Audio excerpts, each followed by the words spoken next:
Her gün dünyada bir sürü ürün ve hizmet yoğun bir rekabeti içinde satılmakta veya satılamamakta. Sizce en iyi ürün veya hizmet en çok mu satılıyor? Yoksa en etkili satış tekniği kullanılan ürün ve veya hizmetler mi en fazla satılıyor? Yorumlarda paylaştığınızdan emin olun. Sonucu merakla bekliyoruz. Bizler de bu videomuzda herhangi bir şeyin herhangi bir zamanda herhangi birine nasıl satış yapılacağı ile ilgili 3 önemli sırrı sizlere öğreteceğiz. Evet, konumuza başlıyoruz. Bir ürün veya hizmeti nasıl satışa dönüştürürüz? 1. İnsanlar duygularının etkisiyle satın alırlar. Mantık arkasından gelir. Şimdi satın aldığınız şeyleri düşünün. Ev, araba, kıyafet, seyahat, bunları almanızdaki başlıca etken duygularımızdır. Mantıksa bunları haklı çıkarır. Mesela yoğun bir şekilde işte çalışıyorsunuz ve bir tatile ihtiyaç duyuyorsunuz diyelim. Duygularınız size yolu gösterir ve bir seyahat satın alırsınız. Daha sonra da bunu mantığınızla haklı çıkarırsınız. Veya sokakta gördüğünüz bir şeyi aldığınızda o firma sizin adınıza evcil hayvanlara yardım yaptığı için onu alıyorsunuzdur. Duygularınız para biriktirmenizi mi istiyor? Bankaya veya herhangi bir aracı kuruma gidiyorsunuz ve bir yatırım ürünü satın alıyorsunuz. Veya borsada bir şirketin hisselerini satın alıyorsunuz. Ve mantığınız sizi haklı çıkarıyor. Satışta ne sattığınızdan ziyade duygulara hitap etmek çok önemlidir. Diyelim ki bir spor mağazasına girdiniz ve tenis raketi arıyorsunuz ve birkaç tane beğendiniz. Tam o sırada mağaza satış görevlisi yaklaştı ve size başka bir raket gösterip tutmanızı istedi. Siz incelerken şöyle bir şey söylediğini düşünün.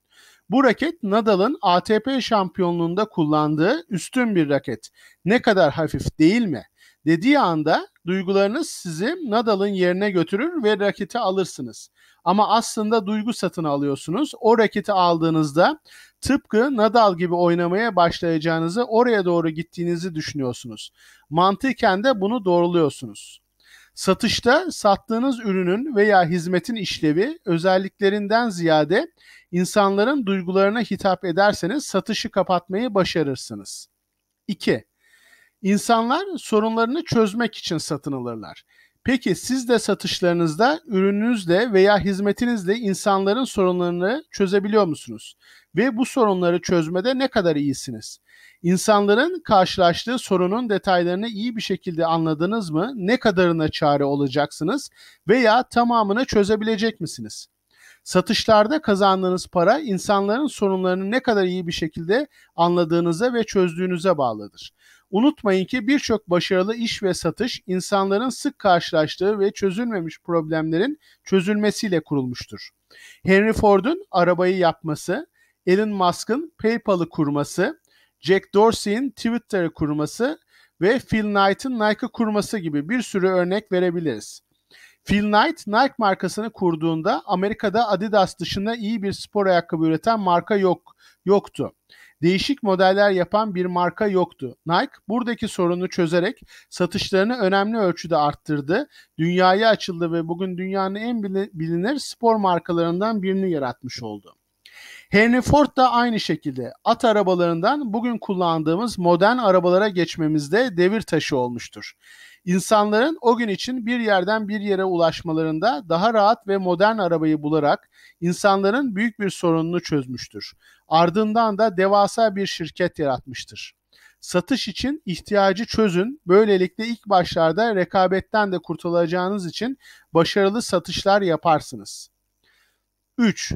İnsanlar ürün ve hizmet değil aslında o hikayeyi satın almak isterler. 5 liralık bir kalem ile 50 bin liralık bir Montblanc kalemi arasındaki fark nedir? Aynı kalem aynı işlevi yapıyor fakat Montblanc'ta bir hikaye gizli ve markaya yapışmış bu kalemi ünlü devlet adamları kullandı ve değeri ciddi oranda arttırdı. Siz de parasını öderseniz ünlü devlet adamlarının kullandığı o kaleme sahip olabilirsiniz. Aynı kalemle yazı yazabilirsiniz. Veya A marka bir araba ile Ferrari arasındaki fark nedir? İkisi de bir yerden bir yere ulaşmamıza yardımcı oluyor. A markasının 2022 yılı itibariyle fiyatı 50 bin, 500 bin TL. Ferrari'ninki ise 40 milyon TL'dir. Ama Ferrari'nin bir hikayesi vardır. En çok yarışı kazanan araba. Bu da değerini ciddi oranda arttırmaktadır. Ferrari'yi aldığınızda o müthiş zaferleri kazanmış arabaya da sahip olursunuz. Yani satış yapan olarak düşündüğümüzde Ferrari'nin hikayesini satmış olursunuz. Satış yapmakta hikayeler önemlidir. Öyleyse sizin ürün ve hizmetinizin hikayesi nedir? Düşünün. The Wolf of Wall Street filmindeki gibi bana bu kalemi satın. Nasıl satış yapacağınız ile ilgili satış konuşmanızı yorumlarda bekliyoruz. Burada yeniyseniz bildirimleri açıp abone olduğunuzdan emin olun. FinInvest finansal okuryazarlığın kolay ve anlaşılır olmasına yardımcı olur.